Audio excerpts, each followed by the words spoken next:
이번 주 수요일 김상조 공정거래위원장 후보자에 대한 청문회 채택을 두고 여야 간의 기싸움이 치열합니다. 또 같은 날 강경화, 김희수, 김동연 후보자의 청문회도 이어지는데요. 관련 소식을 두 분의 전문가와 함께 짚어보도록 하겠습니다.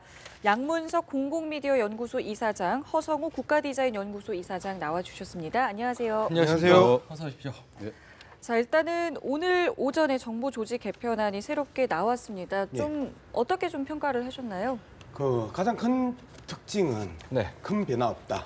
그다음에 문재인 대통령이 이야기했던 공약에 지금 충실하고 있다. 이 부분이 가장 큰 특징이고요. 네. 그다음에 2단계로 올 하반기에 다시 한 번 더 원래 이야기했던 그 과학기술부 같은 부분들, 그다음에 뭐 정보미디어부 이런 부분들을 이제 손대고 당장의 그 급한 문제는 재난과 안전의 문제 영역에 있어서 이제 소방청과 해양경찰청을 독립시키는 문제, 네. 이 부분이 이제 가장 큰 이 변화를 주는 거다. 그 국가안전처가 국가재난 영역에 있어서의 그 컨트롤 타워 역할을 잘 하지 못했다라는 그 평가들이 있어 왔고, 그리고 급조된 국가안전처의 재기능에 대한 부분들에 대해서 이제 많은 언론과 전문가들의 이제 지적들을 받아왔기 때문에 박근혜 정부에서 만들어졌던 국가안전처에 대한 부분들은 다시 제자리로 돌리는 의미가 이제 그 많다고 봅니다. 그래서 재난과 안전에 있어서는 명확한 입장을 보인다.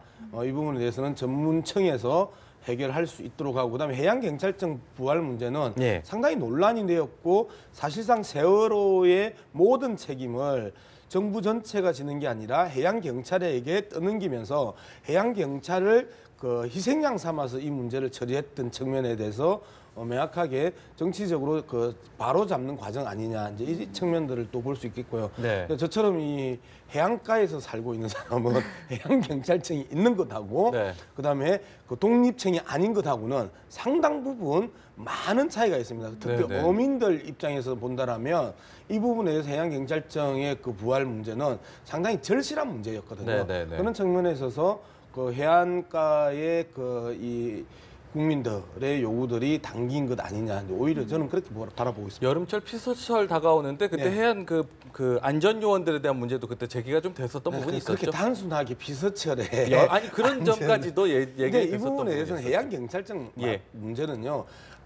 그 피서철의 안전 문제는 아주 작은 영역이고, 그렇죠. 그 범죄, 밀수, 그다음에 그 선상 폭력 이런 부분들, 그다음에 그 중국 어선 이런 부분들이 계속해서 얽혀 있는 큰 문제들이기 때문에 많은 분들이 피서철의 안전 문제를 해양경찰청에 뭔가 큰 일인 것처럼 하는데, 드러나기에는 그게 좀 큰 문제로 보이지만 해양경찰청으로서는 아주 작은 영역에 속한다라고 이야기할 수 있습니다. 알겠습니다. 뭐 너무 깔끔하게 지적을 해주셨어요. 다른 것보다 일단 이낙연 총리도 일단 당장 급한 것은 새 정부를 빨리 구성해서 가장 시급하게 일을 시작하는 것이다라고 해서 방점을 둔다 했기 때문에 이번에 큰 변화, 예상보다 변화가 좀 작았던 것 같아요.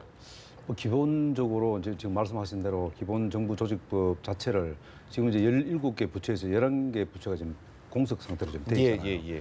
이러다 보니까 이제 가장 먼저 이제 손을 댈 부분이 결국 이제 세월호 사건 이후에 사실 그 국민안전처가 이제 만들어지면서 소방청하고 해양경찰청이 통합이 됐잖아요. 이제 이것은 뭐냐면 그 당시도 만들 때도 상당히 그 논란의 여지가 많았습니다.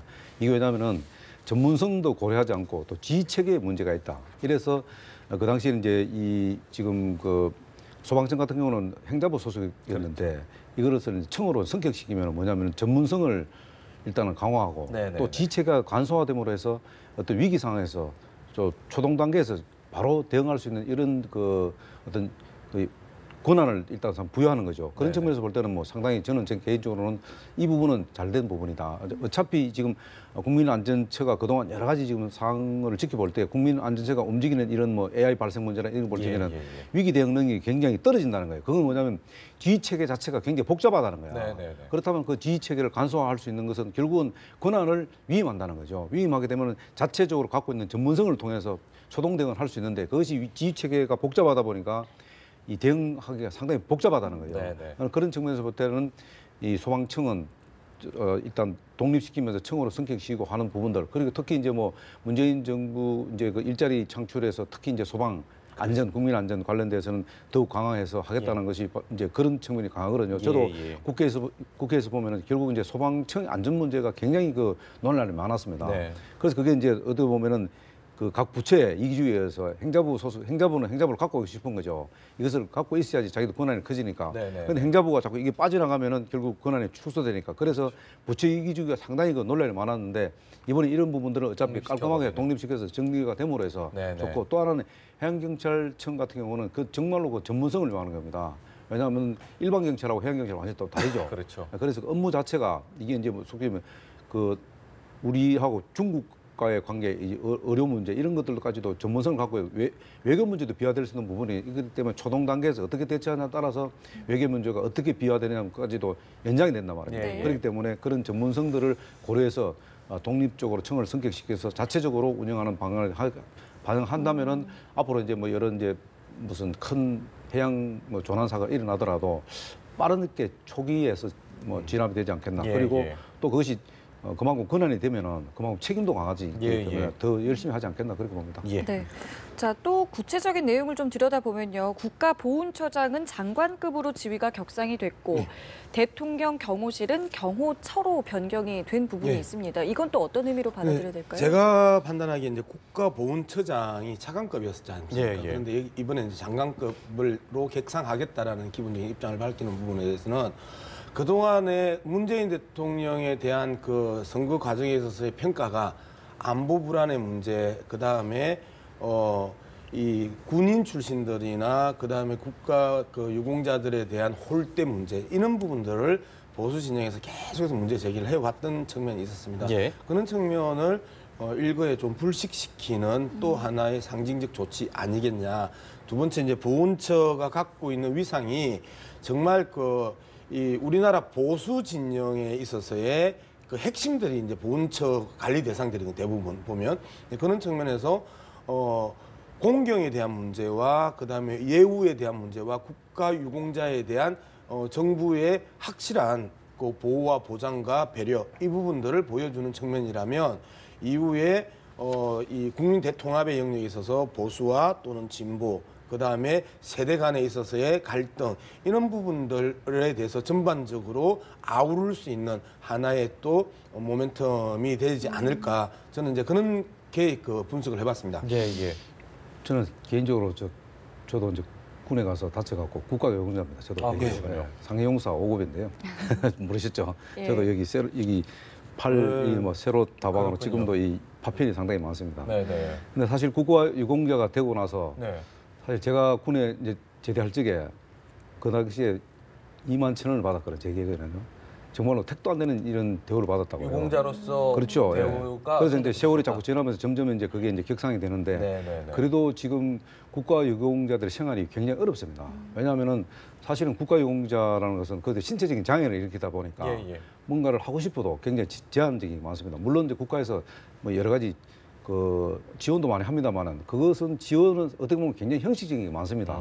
그래서 국가유공자가 되지 않고도 지금 그러니까 국가유공자를 공식적으로 되지 않았지만은 또 대기하고 있는 이런 분들도 사실 어떻게 보면은 그 국가를 위해서 헌신한 분들이거든요. 그것이 결국 늘 그 제기됐던 게 이 선진국 미국하고 주로 비교를 많이 하는데 너무 차이가 많이 난다. 뭐 예를 들어서 미국 같은 경우는 국가유공자면은 그러니까 군의 PX라고 그러죠. 그런 데는 무상 출입이 가능한데 우리도 뭐 무상 출입이 가능합니다만은 그 PX라는 것 자체가 거의 뭐 일반하고 별 차이가 없습니다. 그러나 군인 전용으로 하는 그런 PX가 있거든요. 그런 부분도 면세도 하고 그다음에 그 어떻게 보면은 그 국가에서 헌신하고서 국가를 위해서 다치는 사람들 아닙니까? 이것은 사실 어떻게 보면 장애인하고는 차별을 시켜줍니다.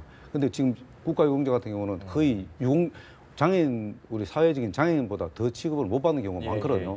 그런 측면에서 볼 때는 문재인 대통령께서 이런 그 국가보훈처를 우리도 계속 그 국가보훈처를 청으로 독립시키다는 얘기를 늘 우리 유공자들이 해온 건 사실이에요. 그런데 이번에 이제 이렇게 한다는 것은 그만큼 국가유공자에 대한 어떤 예우를 그만큼 해주겠다는 뜻이거든요. 그리고 그만큼 예산 지원을 많이 하겠다는 뜻이니까 뭐 어떻게 보면은 그 군에 가서 사실 그 헌신하는 사람들 입장에서 볼 때는 굉장히 환영할 만한이고 오히려 또 이제 지금 이사장님 말씀하신 대로 이 문재인 대통령이 이 국가 안보 의식이 조금 뭔가 좀 보수 입장에서 볼 때는 불안하지 않나 하는 이런 부분들도 불식시키는 이런 측면에서 우리 입장에서는 뭐 저는 개인적으로 국가 유공자이기 때문에 예. 매우 아주 그냥 반기는 입장입니다. 그렇겠군요. 그러니까 이제 급이 달라지면 그만큼의 또 이렇게 역할도 커질 수 그렇죠. 있고. 단순히 차관급에서 장관급으로 예. 그 기관의 수장의 그 위상을 격상시키는 게 아니기 때문에, 즉 차관급에서 장관급으로 그 이 수장의 위상이 바뀌면 그 하나의 부처 개념으로 또 예. 들어오니까 예산이 달라질 수 있고. 엄청나게 많이 달라지는 거죠. 그럼 예산이 달라지면 당연히 하는 일들이 많이 달라질 수밖에 없는 부분이고, 예. 그러면서 전체적으로 지난 그 정부에서 전방에서 많은 병사들이 많이 다치고, 그 다음에 거기에 대해서 이후 후속 그 작업들, 병원비, 그 다음에 이후 나와가지고 취직 문제 이런 부분에 많이 대해서 이슈가 돼서. 많은 이야기들은 했었지만 그랬죠. 나중에 알고 보니 거기에서 끝나버리더라 하고, 이제 문재인 대통령이 후보 시절에 그런 데 가가지고 이 부분에 대해서는 확실하게 해결하겠다라는 이야기들을 많이 해왔지 않습니까? 그냥 그런 측면에서 본다라면 차관급에서 장관급으로 격상한다라는 것 자체가 수장의 그 위상만 바뀌는 게 아니라 부처 전체가 할 수 있는 예산과 조직과 그다음에 이 업무의 폭이 네네. 광범위해지고 깊어지고 철저해질 수 있는 가능성이 이제 높다, 이렇게 평가할 수 있겠죠. 이제 청으로 성격이 되면은 네. 더 중요한 것은 뭐냐면요. 네. 지금 제가 이제 국가유공장이라는 하실 말씀이 많으시군요. 맞습니다. 네. 이게 이제 이 처가 이게 이제 좁다 보니까 네. 굉장히 공무원들이 폐쇄돼 있어요. 아, 사실은 예, 어떻게 예. 보면 국가유공자가 있음으로 해서 청이 있는 거예요. 예. 그렇지만 국가유공자가 없는데 무슨 청이 필요합니까? 그럼 그분들이 사실 누구를 위해서 일해야 되냐? 사실 국가유공자를 위해서 열심히 일해야 돼. 물론 열심히 하는 부분도 있습니다만은 사실 그 우리 유공자 입장에서 볼 때는 갑질론이 상당히 있어요. 이런 부분들도 개선돼야 된다. 이걸 네. 뭐 부처만 청으로 이렇게 성격이 중요하지만은 처 자체의 어떤 사고 이런 것들도 상당히 바뀌어야 된다. 네. 그런 부분들도 정부에서 관심을 갖고 지속적으로 관리를 해줘야 된다. 그냥 이렇게 뭐 그 부처 개편만 떡 해놔놓고는 이렇게 남몰라 해서는 안 된다. 지속적으로 관리하는 모습이 보여야지 그것이 혜택을 문재인 정부가 그대로 받을 수 있다. 환영하면서도 지적하신 부분은 짚어봤던 내일이 현충일이잖아요. 아, 예. 또 의미가 있겠군요. 예, 현충일을 앞두고 예. 이제 이러한 발표가 나왔다는 게 상당히 의미가 예. 클 수밖에 없죠. 알겠습니다. 자, 그리고 지난주에는 이제 김상조 공정거래위원장 후보자에 대한 청문회가 있었는데 이번 주 수요일에 이제 채택 여부가 결정이 납니다. 어떻게 좀 예상하고 계세요? 제가 뭐 자꾸 예상하는 게 잘 안 맞더라고요. 근데 저는 이제 예상보다 더 중요한 것은 네. 국민의당 입장이 가장 중요하다고 봅니다. 네. 왜냐하면 이 청문회라는 것은 야3당이 사실 단일 대우를 맞춰야 되고, 첫 번째는요. 두 번째는 뭐냐면은 그 후보자들이 거기에 대한 반박 자료를 내지 않습니까? 그 반박 자료에 대해서 아주 확실한 한 방이 필요한데, 지금 야당의 모습이 그 지금 김상조 지금 그 위원장이 이제 반박 자료를 계속 내는데 예. 거기에 대해서 대응을 못 하고 있어요. 그러니까 전반적으로 이거 뭐 그 국민들이 볼 때는 거기 좋다. 김상조 위원장이 4가지 그 고위공직자의 대통령이 그 가이드라인에 위촉됐는데 저촉이 됐다. 그러면 거기에 대해서 반박을 했단 말입니다. 네네. 다 반박을 했지 않습니까? 네네. 뭐 그 아파트 문제도 뭐 그 부인의 뭐 암 예. 치료 때문에 하고 이런 하니까 거기에 대한 반박의 논리를 재반박을 지금 못 하고 있는 거예요. 그러다 보니까 국민의당 입장에서는 기본적으로 또 지역 문제도 있고 또 이낙연 총리도 이번에 어쨌든 호남 출신 이래서 어쨌든 문재인 정부의 발목 잡는 모습을 보이는 것도 별로 좋지 않아요.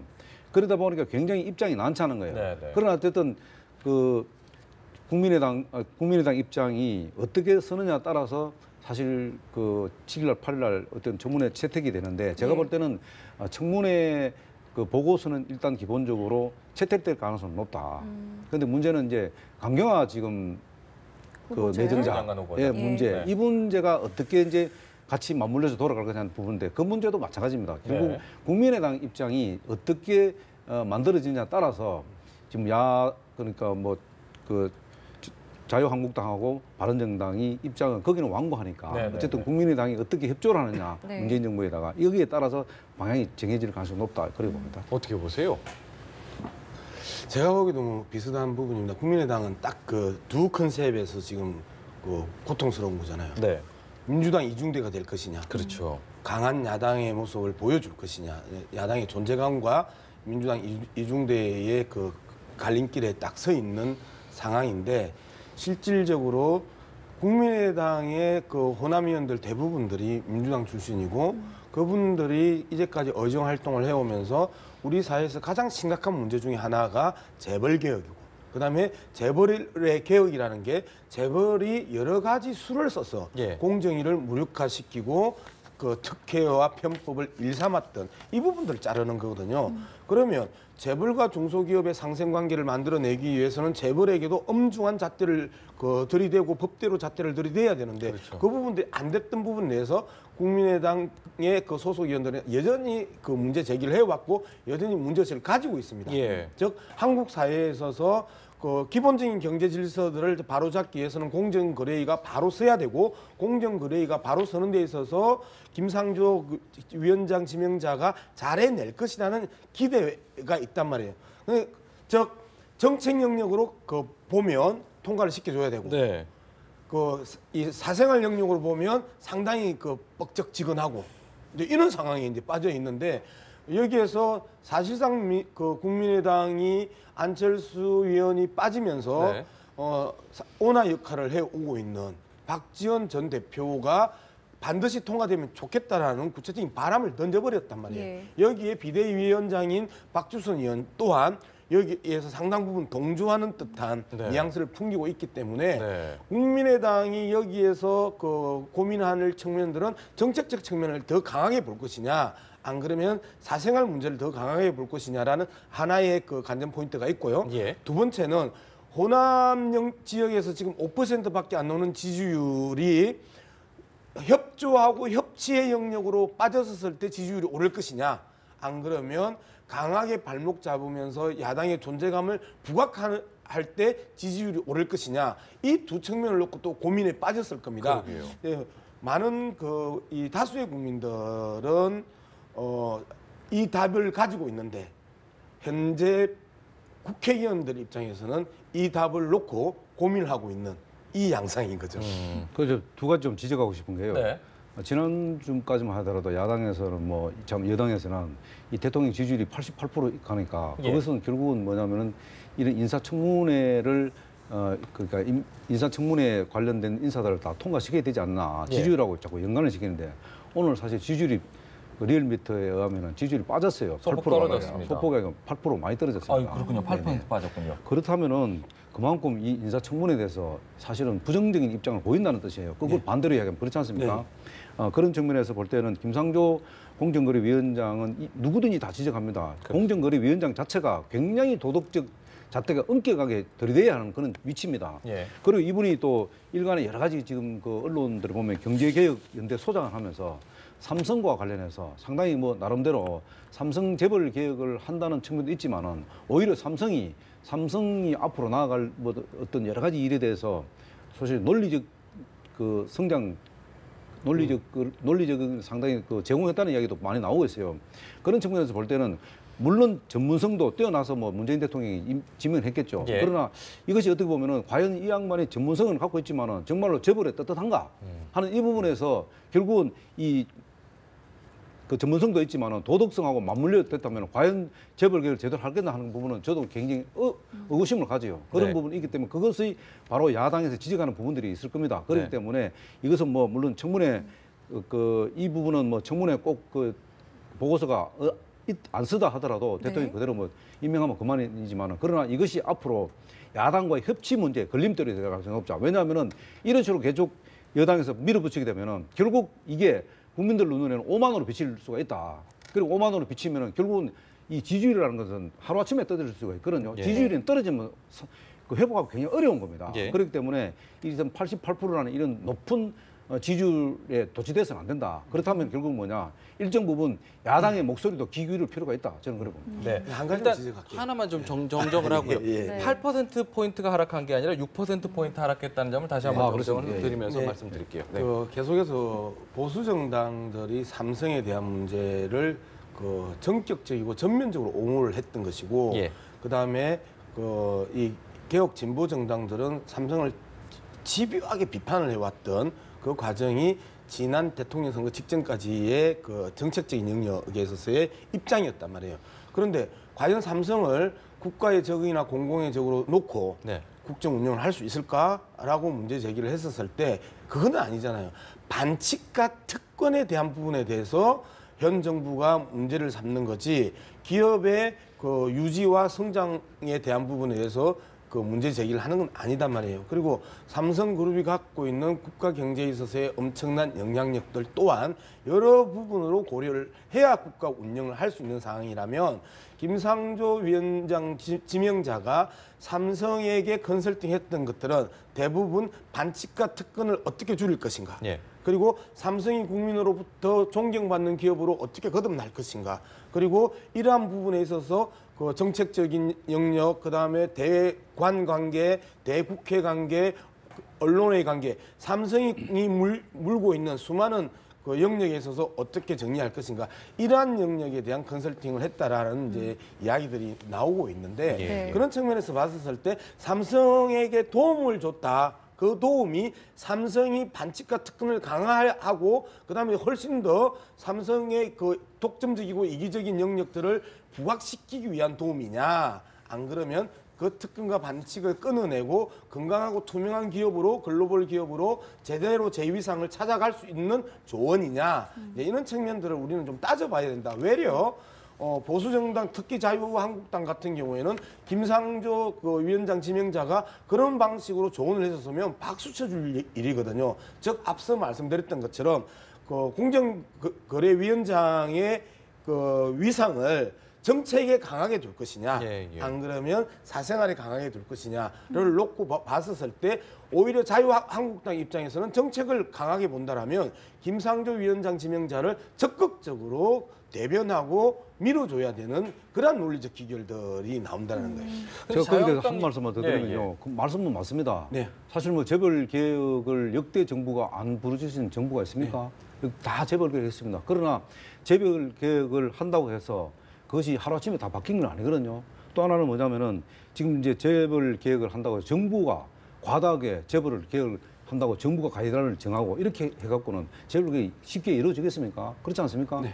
어디까지는 정부는 그 원칙을 지키되 그 원칙 틀 안에서 놀아달라는 거 아니에요? 그 재벌이 그 경영을 하고 운영을 해달라는 거 아니겠습니까? 그 지금 우리 대한민국이 사실 자유민주주의 국가 아니겠습니까? 시장 자본주의를 지금 네. 택하고 있기 때문에. 그러나 지금까지 재벌이 그동안 성장하는 과정 속에서 국민들의 어떤 희생이 땀과 그 있은 건 틀림없는 거예요. 네. 그 부분을 통해서 뭔가를 재벌 개혁을 이루어지도록 바라는 거지. 재벌을 마치 뭐 물론 그 김상조 위원장이 뭐 그렇게 한 건 아닙니다만 예. 마치 뭐 재벌을 해체를 하겠다는 그런 식의 어떤 인상을 풍기는 느낌도 사실 받고 있거든요. 그러나 또 한 가지 뭐냐면은 지금 김상조 위원장만 그러면 재벌 개혁을 할 수 있습니까? 더 나은 사람은 없습니까? 대한민국에. 문재인 정부에서 그러면 김상조 위원장 외에는 재벌 개혁을 할 사람이 없습니까? 저는 더 많은, 더 훌륭하고 더 개혁을 잘하는 사람이 있다고 봅니다. 안 찾았다고 봅니다.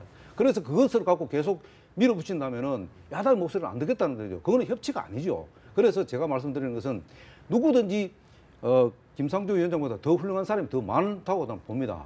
그런데 굳이 김상조 그 도덕적으로 문제 있고 여러 가지 그동안 그 재벌 개혁 플러스 뭐 여러 가지 논리적 제공을 뭐 재벌에 하고 이런 여러 가지 그 사실 어떻게 보면은 깔끔하지 않은 모습들이거든요. 이런 모습을 갖고 있는 분이 과연 굳이 이 여당에서 네. 야당에서 반대하는 이유를 무시하고 밀어붙이겠네 하는 부분에 대해서는 국민들이 상당히 의아해할 겁니다. 근데 그 우려하신 그 재벌 해체라는 표현에 대해서는 청문회 과정에서도 아니라고 어느 정도 해명을 좀 했었던 부분도 없지 않아 있고요. 또 한 가지는 뭐 뒤에 나온 이야기지만 자유한국당 일부 의원들 같은 경우도 사실 인간적으로 좀 미안한 부분이 있다라고 이렇게 따로 얘기할 정도로 사실은 뭐 해보면 그만큼의 흠결이냐라는 이야기도 일부 있긴 있거든요. 여기에 대해서는 또 어떻게 제가 그 부분 전체적으로 보면요. 네네. 지금 그 말씀 맞는 얘기예요. 아까도 네네. 말씀드렸잖아요. 네. 김상조 위원장이 다 반박을 했어요. 예. 5가지 전부 다. 예, 예. 거기에 대해서 특별하게 논리적으로 반박할 수 있는 것을 못 내놨습니다. 그렇죠.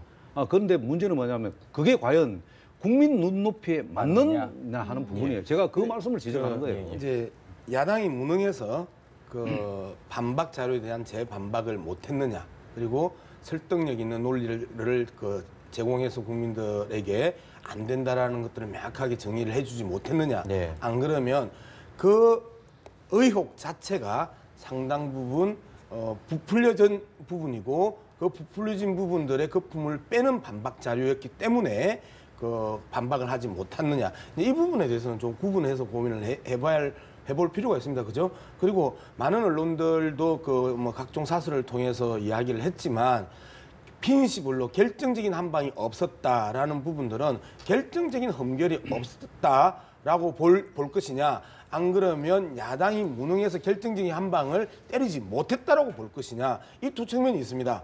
그러면 현재까지 드러난 사실은 결정적인 한 방을 때릴 만큼의 결정적인 흠결이 없었기 때문에 못 때린 걸로 봐야 되는 게 그 기본적인 시각이거든요. 그런 측면에서 봤을 때 여러 가지의 의혹들이 있었고 그 의혹들에 대해서 적극적으로 해명하고 반박하고 그리고 결정적인 부분이 드러나지 않았다면 흠결이라고 이야기할 수 있느냐, 또 이 부분들을 따져야 되기 때문에 네. 저는 이 부분이 국민의 눈높이의 그 영역 속에서 계속해서 봐야 되는 것들이 국민의 눈높이가 뭐냐라는 측면입니다. 알겠습니다. 아니 지금 그 부분에 대해서는요, 자꾸 그 여당에서 자꾸 이제 과거 생각을 전혀 안 해요. 여당이 야당할 때 어떻게 했습니까? 네. 그때도 다 의혹에 대해서 다 반박을 다 했습니다. 근데 뭐라고 했습니까? 대참사라는 표현을 써가면서 아예 완전히 다 그 여당과의 대화 자체를 끊어버렸지 않습니까? 그런 거를 역지사지로 한번 생각해 보시라는 알겠습니다. 거죠. 앞으로도 계속 청문회가 남아있기 때문에 한번 좀 봐야 될 것 같고요. 네, 지금 뭐 말씀하신 것처럼 김상조 후보자를 비롯해서 사실 뭐 여러 가지 의혹들 중에 이 위장전입 문제는 사실 거의 뭐 빼놓지 않고 나오는 단골 소재 중에 하나인데요. 이와 관련해서 오늘 좀 흥미로운 여론조사가 있어서 함께 좀 보려고 합니다. 일단은 리얼미터 여론조사 결과인데요. 대한민국 국민의 위장전입 경험이 있느냐라는 질문에 경험이 있거나 고려해봤다라는 대답이 40.2%였습니다. 또 반면에 전혀 없었다라고 대답한 응답률은 55.4%였는데요. 물론 뭐 40.2%여서 뭐 당연하다, 뭐 잘했다라는 이야기는 아니지만 적잖이 좀 우리 국민들 사이에서 이 저 위장전입 좀 만연해 있다라는 것을 좀 볼 수 있는 여론조사가 아니었나 싶네요. 예. 기본적으로 위장전입은 크게 세 가지 그 유형이 있습니다. 예. 하나는 재산상의 이득을 취하기 위해서 그 어떤 이 사서는 안 되는 농지를 사거나 그 땅을 살 때 위장 전입을 하는 경우가 하나가 있고요. 그다음에 좋은 학군으로 그 아이를 보내기 위해서 저 교육의 이유로 예. 위장 전입을 하는 경우가 있고, 또 하나는 선거철에 특정 후보를 지지하기 위해서 위장 전입을 하는 이 세 가지가 대체적인 위장 전입의 이 문제가 관행이거든요. 되는 예. 근데 항상 그렇듯이 이 두 가지 문제는 항상 걸립니다. 첫 번째, 부동산 투기를 목적으로 한 위장 전입과 그다음에 좋은 학군을 가기 위해서 했던 위장 전입은 국민들의 정서에 엄청나게 반할 수밖에 없는 부분이고, 말 그대로 한국의 그 일부 소수의 특권 계층들이 주로 요 정도는 해줘야 내가 이 나라의 1% 정도 되고 특권 정도 되고 오피니언 리더 정도 되는 것처럼 하나의 훈장처럼 했던 게 부동산 투기 과정에서의 위장 전입과 학군 좋은 데로 옮기기 위한 위장 전입이었는데, 이런 부분에 대해서 국민들이 충분히 알고 계실까? 내가 국민들이 일반적으로 지금 한 40% 했거나 고려해 봤다고 하는 부분들은 그 대부분 그런 경우일 겁니다. 야, 어디에 개발한다더라. 그러면 우리 일반 서민들이 개발의 정보를 받을 때는 가장 마지막에 기획부동산의 사기 사건 정보일 가능성이 아주 높은데, 그럼 우리도 한번 해볼까 했는데 하고자 할 때 돈이 없어서 못 가는. 그래서 고려해 봤다라고 하는 부분들이 대부분 그런 분들이거든요. 그런 측면에서 위장 전입에 대한 부분들이 좀 생각보다 가볍게 느껴지지만 교육의 영역과 부동산 투기라는 의도를 갖고 위장 전입을 했다는 부분들에 대해서는 용서하기가 참 어려운 아주 그 악질적 이 행각이라고 규정을 해줘야죠. 왜 그러냐면 항상 그 사람들 때문에 다른 사람이 피해를 보기 때문에 그런 측면에 있어서 우리가 위장 전입의 중요성들을 다시 한번 이야기할 필요가 있습니다. 쉬운 문제 아닙니다, 저는. 위장 전입과 관련해서요, 우리가 최순실 씨를 좀 생각해 봐야 되는 거예요. 최순실 씨 사고가 터졌을 때 많은 국민들이 우리 마음 속에는 최순실 씨가 없었느냐. 사실 우리 국민들이 이중잣대를 그때는 정당하게 보였던 얘기들입니다. 그러면 누구든지 자기 자식을 좋은 학교에 돈을 써서라도 백을 쓰서라도 보내고 싶은 심정은 다 있습니다. 그러나 법이 있기 때문에 그거를 실행을 못하는 겁니다. 또 해서도 안 되고. 그래서 지금 말씀하신 대로 위장 투기라든가 부동산 투기 같은 경우는 돈 없으면 못합니다. 예. 돈보다 더 중요한 게 뭐지 아십니까? 정보입니다. 정보가 없이는 할 수 없어요. 그 정보는 어디서 나옵니까?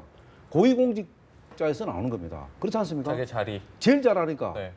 그것이 반칙이에요. 그 반칙을 문재인 정부가 잡으려고 하는 거, 과거 정부도 잡으려고 한 거예요. 예. 근데 그걸 못 잡았다는 거예요. 대한민국 반칙이 얼마나 많습니까? 그러나 많은 지금 아까 리얼미터에서 여론조사했는데 54%가 뭐 위장진입 뭐 한 적이 경험이 없다. 한 적이 없다 했는데 그건 뭐냐면 40%가 그만큼 네. 40%그 이상인 겁니다. 위장 전입하고 부동산 투기하고 이렇게 하는 부분들이 극소수입니다. 사실은 예, 어떻게 예. 보면요. 많은 국민들은 하고 싶어도 첫째 돈이 없고요. 두 번째는 정보가 없는 겁니다. 그러나 그것이 특권층에서 일부 계층에서 그게 이루어짐으로 해서 사실 상대적 박탈감을 갖는 겁니다. 예. 그래서 우리 사회가 점점 더 양극화가 심해지고 불신이 점점 심해지는 거 아니겠습니까? 예. 그런 부분들을 근본적으로 잡으려고 많은 역대 정부들이 노력해 왔습니다. 그런데 예. 오히려 역대 정부들은 상당 부분들은 부안해동돼서 돌아왔기 때문에 이번에 이 부분들은 문재인 정부가 들었을 때는 많은 국민들이 아 문재인 정부는 그렇지 않겠지. 정말로 깨끗하고 도덕적으로 완벽한 사람들이 되겠지. 왜 그만큼 준비를 많이 해서 했는데 별로 다를 게 없더라는 거예요. 그것을 국민들이 지적하지 않나. 그 부분을 좀 그 냉정하게 문재인 정부가 받아들일 필요가 있지 않나는 네. 것을 지금 이야기하는 근데 거예요. 하나만 이제 제가 좁혀서 계속 말씀을 드리는 부분이 다른 사람은 정확하게 모르겠고 김상조 위원장 지명자에 한해서는 앞서 말씀드렸던 것처럼 부동산 투기를 위한 위장 전입이나 그다음에 자녀 교육을 위한 좋은 학군을 받기 위한 위장 전입이 아님을 적극적으로 해명을 했고 그리고 실제적으로 그와 상관이 없다라는 부분들이 밝혀졌잖아요. 그런 측면에서 봤었을 때 우리가 좀 더 이 부분에 대해서는 다르게 봐야 된다. 그리고 이후에 나올 수 있는 예. 청문회에서 다른 후보자들에 대한 부분들은 또 저는 이 두 가지 기준의 영역에 저촉이 되면 단호하게 비판을 할 수밖에 없는 거잖아요. 네, 그래야 특권과 반칙이 많이 제거가 돼야 되는 거예요. 제가 말씀드린 건 네. 자꾸 김상조 위원장한테 국가시키지 마시고요. 지금 그 이야기를 하고 있는 거 아니에요? 아니요. 그 얘기 하는데 중요한 것은 뭐냐면요. 제가 뭐 김상조 위원장이 뭐 반박하는 것에 대해서 뭐 그게 나쁘다, 좋다 네. 이거보다는요. 일반 우리 국민들은 뭐냐면은 문재인 대통령께서 고위공직자 5대 가이드라인을 정했지 않습니까? 네. 거기에 저촉되면 일단은 지명은 안 하겠다 했지 않습니까? 네, 네, 네. 거기에 대해서 국민들이 그렇다면은 표를 다 여러 번 얘기했지만은 대통령 후보 시절에 그 공약을 했기 때문에 거기에 대해서 국민들이 동의를 한 겁니다. 그 동의를 하고 지금 청문회가 이루어지고 있는 거니까 그렇지 않습니까? 국민들이 철회한 것도 아니고 청문위원들이 그것을 봐준 것도 아니지 않습니까? 그래서 지금 국민들이 말을 하지 않지만은 지금 보고 있는 거예요. 그래서 문재인 정부도 지금 고민하고 있는 거 아닙니까? 다음에 만들 지금 청문회에서 나올 장관들이 혹시 거기에 5가지에 저촉되는 사람이 없는 그래서 지금 사실 정밀하게 지금 예, 저 예. 검증하고 있는 거 자체 검증하고 있는 거 아니겠습니까? 지금 그것을 말씀드리는 거예요. 제가. 일단 내일 모레 이제 뭐 3명의 지금 청문회가 좀 잇따르는데 그 가운데 사실 뭐 지금 지적하신 부분에서 가장 문제가 된다면 강경화 외교장관 후보자가 조금 일부가 좀 지적이 되는데 그 부분에 대해서도 사실 뭐 어떻게 뭐 진행이 될지 모르겠습니다. 지금 잣대로 얘기를 한다면 김상조 후보자 같은 경우는 다른 잣대로 평가가 될 수 있는 부분이 있는 거지만 또 외교장관 강경화 외교장관 같은 경우 나름의 특장이 있어서 또 이렇게 여러 가지 평가를 받았던 부분도 있는데 예. 어떻게 또 봐야 될지 좀 궁금합니다. 기본적으로 병력 면탈, 예. 부동산 투기, 그다음에 세금 포탈, 예. 그다음에 논문 표절, 그다음에 위장 전입. 근데 지금 이 강경화 후보자 외교부 장관 후보자 같은 경우는 세금 포탈 문제가 지금 걸려 있는 거잖아요. 예, 예. 그리고 현재 언론에 나왔던 정여세 예. 포탈 영역들이 계속해서 언론에 이제 이야기가 되고 있는데 만약에 저러한 부분들이 사실이고 적극적으로 해명을 하지 못하면 문재인 대통령은 다른 결단을 내려야 될 가능성이 높다. 예. 저 부분까지 돌파를 하겠냐? 저는 그런 생각을 합니다. 계속 김상조 위원장 지명자의 위장 전입에 대한 이 죄질에 대한 문제와 그 다음에 세금 포탈에 있어서 숨기고 그 다음에 들키고 해명하고 이런 과정은 전혀 다른 트랙을 지금 밟고 있는 거거든요. 예, 예. 고민이 깊어질 거라고 생각합니다. 저는 문재인 냉정하게 대통령. 한 가지 기준으로 갖고 예. 제시해야 된다라는 말씀이시잖아요. 강경화 네. 지금 그 외교부 장관 내정자 같은 경우는 저는 뭐 다른 거에 대해서는 뭐 지금 뭐 김상조 위원장도 다 반박하고 뭐 이렇게 하는데 다 네. 좋은데 그 자녀 이제 그 이중 국적 관련해서 이게 외교부 장관이라는 것은 어떻게 보면은 우리 국가를 대표하고 또 문재인 정부를 대표해서 사실 나가서 외교전을 핍니다. 네. 지금 지금 한반도 중심으로 지금 다자 외교가 상당히 지금 치열하게 이루어지는데 네. 그 전문성 부분도 저는 좀 의문이 가는 게요. 지금 그 강경화 지금 후보자 같은 경우에 사실 유엔에서 그 소위 NGO 활동과 관련된 보좌관 역할을 많이 했지 않습니까? 그런 분들이 과연 이 지금 굉장히 치열한 이런 상황에서 어떤 외교적인 현안이 맞붙었을 적에 이것을 해결할 수 있는 그런 외교적인 영향력, 능력 이런 게 굉장히 중요하거든요. 예. 그런 부분에서 아직 검증된 게 하나도 없어요. 예를 들어서 뭐 지금 김상조 위원장 같은 경우는 전문성은 확실히 인정하는 겁니다. 왜냐하면 본인이 경제개혁연대 소장을 하면서 굉장히 노력한 건 사실이에요. 네. 그건 뭐 일반인들이 다 아는 사실이고. 근데 지금 강경화 지금 후보자 같은 경우는 정말로 이 외교적인 능력을 그 발휘할 수 있는 그런 전문성을 확보했느냐 하는 부분이거든요. 네. 굉장히 중요한 부분은 이 부분은요. 앞으로 네. 첨예한 이 사드 문제부터 해서 지금 우리 한중, 한미 이런 여러 가지 현안들에 대해서 얼마나 과연 이 강경화 지금 후보자가 외교력을 발휘할지 저는 사실 의문이고요. 그리고 자녀 이중 국적에 대해서는 외교부 장관 수장으로서 이중 국적을 갖고 있는 상태에서 수장을 한다 했을지 과연 이게 국민들이 납득할 만한 수준인가? 큰 결격 사유다. 그 부분은 제가 볼 때는 상당한 결격 사유가 아니냐. 알겠습니다. 수요일 한번 지켜봐야 될 것 같습니다. 네, 두 분 말씀은 여기서 마무리 짓겠습니다. 오늘 말씀 고맙습니다. 고맙습니다.